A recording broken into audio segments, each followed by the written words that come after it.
So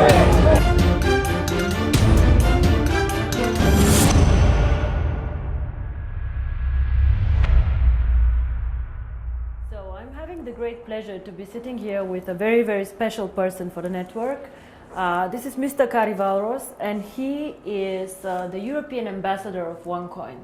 So he is somebody who drives actually the network in Europe, be it the Scandinavian countries, Germany, UK, but also Russia and Kazakhstan, which are very important markets for us actually. So Kari, how have the last months been for you? Oh, where could I be? Where could I start? So first of all, I'm very happy to be here with you with the new fantastic office. But since I started my travel as an ambassador, it has been an amazing journey for me. I've been a kind of a rock star in this industry long time, but actually this is created me first time in my life to be a little bit humble, but absolutely honorable to have to work with the people, because I never seen so many happy people in my life ever. So wherever I arrive, people are happy and smiling and very polite, and it feels like a big family which is being created all around. So it's been an amazing experience so far. So I know you want to ask me some questions, but before we do this, I want to ask you one. We all know that I'm more a financial person and not so much in the network, but share with me, why do you think people like OneCoin so much? What is the reason that they get excited by the concept and like it? I think first thing is because there are no demands. It's, you can join and you are not asked to do anything. That is something that people are attracted to. And once they get the right information, which is, by the way, not really available because there is so many wrong information, but once you give them the right information, it's so simple and clear and understandable. And I think because there is no demand and people see that they belong something. Mm-hmm. They belong something bigger, and this is how I think it is the most important thing.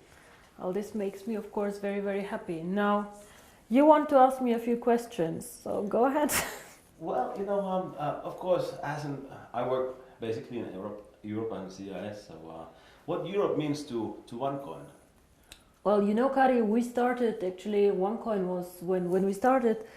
It was strongest in Hong Kong and in China. So we opened the first office in Hong Kong, and we received huge support from these markets. China is a very, very interesting country. They love innovations, they love cryptocurrency, and they supported us in the beginning very, very much.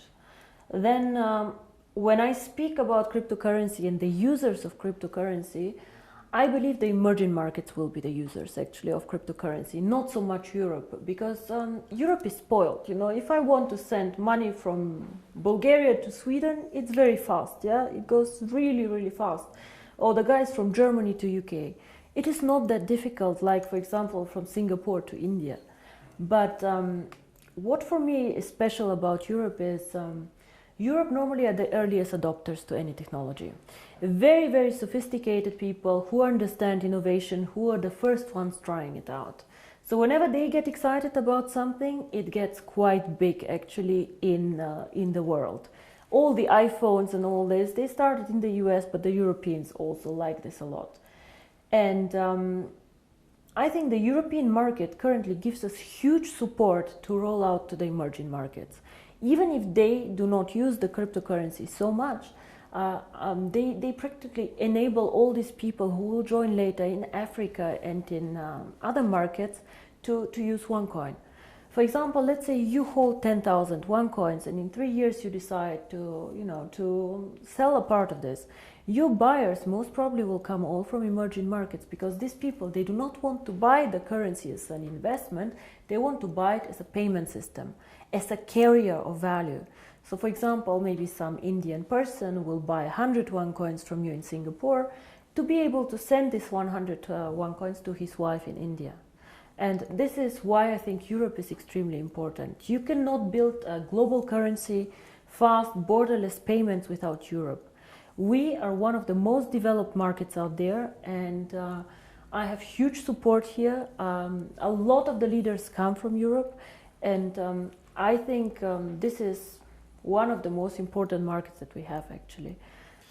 All right. Well, I'm working in an area that is pretty much known as a wealthy area. Europeans are a wealthy country, and also Russia, Kazakhstan, Ukraine. Right. It's really wealthy countries.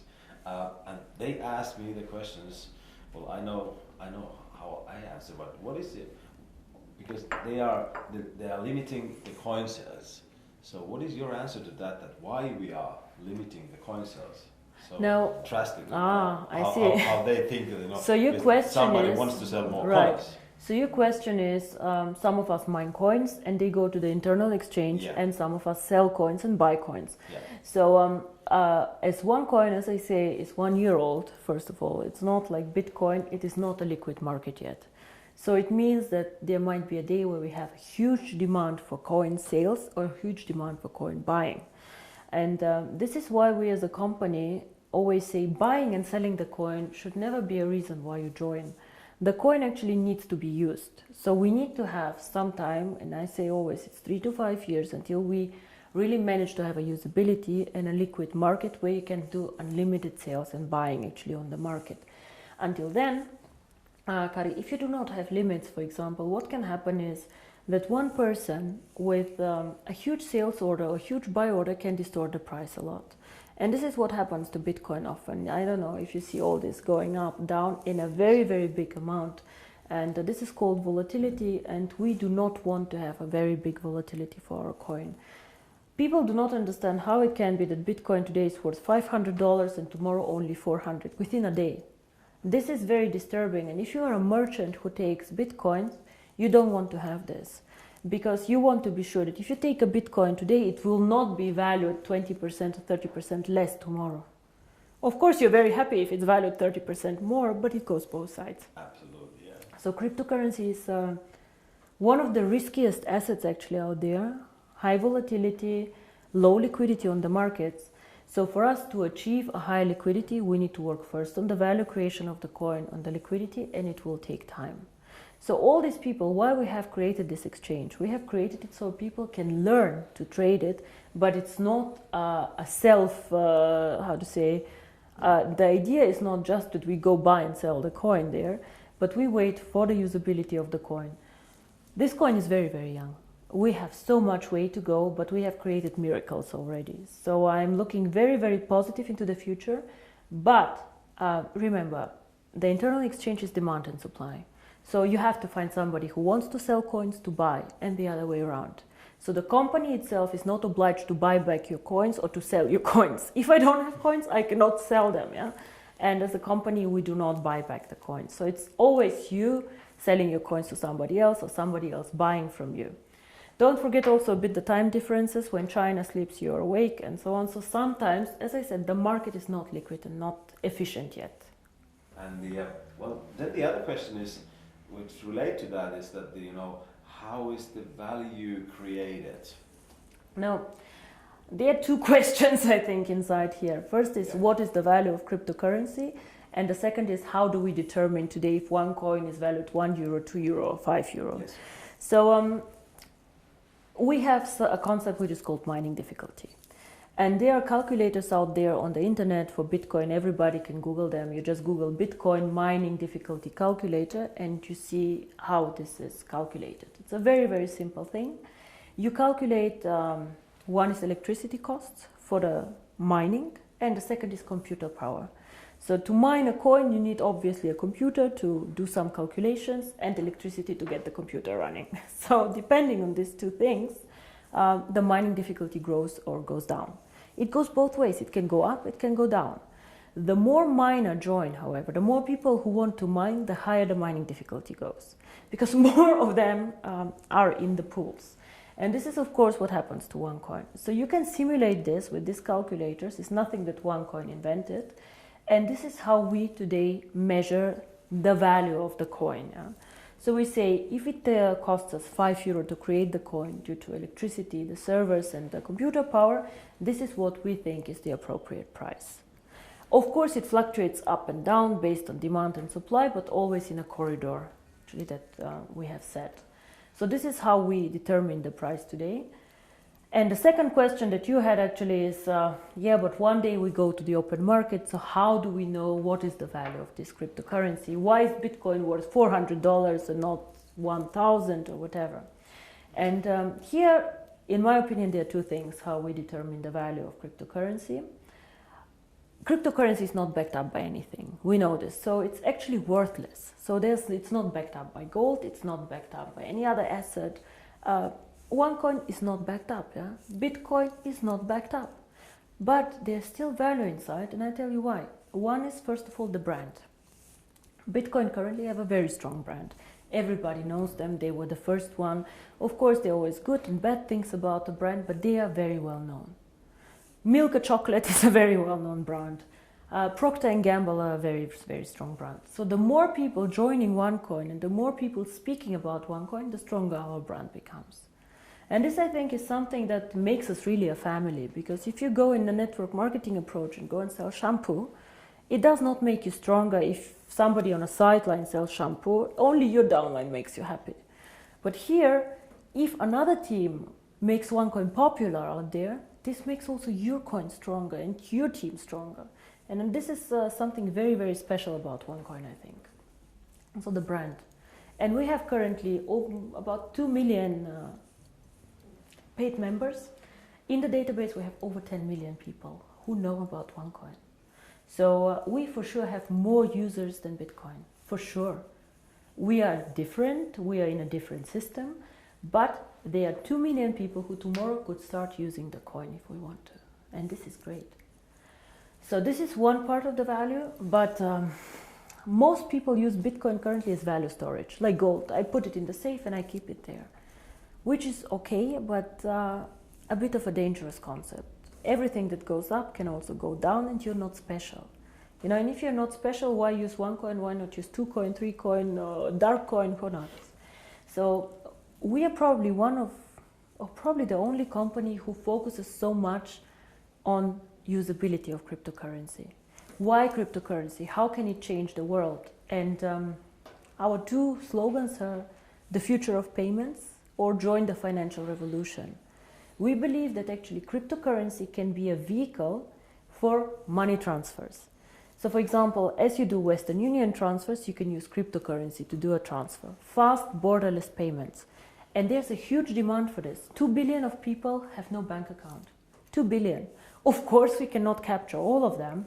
But again, if we capture only 10 million or 100 million people, it's a network. It grows so fast. We see what happened. You know, December 2014, I was sitting at my desk and I had a bet with Per Carlson, who is not here anymore, if we will manage to have 10,000 people. And we did a huge celebration with 10,000 people. Today we have 2 million after 12 months. It is incredible. And this is the network effect. The more people know about OneCoin, the more they will come and the stronger the brand becomes. Everybody talks about MLM today, that it's pyramid, whatever you call it. For me, I have worked with this for a very long time. For me, it's one of the biggest industry today in the world. But if I ask you, why did you choose to do MLM, to build this company up? I know that you have a background in financial and everything, but why did you do this? It was not an easy decision, first of all, to do network marketing. When I started OneCoin, my vision was to do cryptocurrency. And outside in the industry, I did not know the industry well, to be honest. I knew some people who were working there, who are either personal friends or good acquaintances, so who I trusted. But what I saw in the beginning were some companies who really went bankrupt in a bad way, owing money to their members, money to their people.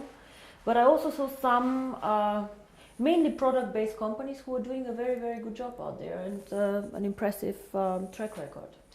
So I saw that not everybody is bad or not everybody is good. So it's an interesting industry. Why I chose it for my cryptocurrency? I believe that we as a cryptocurrency can be only successful if we have many users in a global network. And to be honest, I did not see a better distribution model for this. I did not see another way to attract people in to the cryptocurrency and these people to be spread out geographically so well. OneCoin can work only if it does cross-border payments. So if I have OneCoin only in China or only in Europe, it will not work well. We need the emerging markets, which is Asia, Thailand, Philippines, India, Africa, very, very interesting. These are the users of the coin. And if I would have gone in a traditional way, let's say with an IPO, with big investment funds, these people can buy, let's say, 100 million of coins, but they keep them, they do not use them. So for me, it was more important to get many, many users, even with a small investment sum or with a small sum that they want to participate with, but spread out geographically. And until now, I do not regret it. It's a very competitive industry. Unfortunately, sometimes I see the concept misrepresented. Yeah? We focus mostly on education, financial education, because in my opinion, nobody can understand cryptocurrency, nobody can understand even the financial world out there without education. So education is our product, and some of our members choose to mine the coin. By the way, I don't know if you know, but currently I checked the numbers, about only 10% of our members mine currently the coin. Oh. Only 10%. So a lot of the people, or I think most of them, actually participate in the program for the education. And this is something that makes me really happy, because this is what we are. We would like to foster a financial revolution, and financial revolution always comes with knowledge, education, and I think this is a very, very big part of the company. Now, Per, you asked me about the future of the network once all coins are mined. Now, I see the network as its own system, as our own ecosystem, and I will never go and sell shampoo in this network. This will never happen, because I have never done a network marketing company before, and I do not plan to do ever again a network marketing company. But the network itself is a value. It's a business that you guys are building. And for us, of course, it's also a value, because we can push our ideas through this network, and we can do a lot of things there. So to me, the ideal future of the network is to push, even when all coins are mined, the value of the coin. Be it to attract merchants for the coin, be it to create products who are connected to the value of the coin.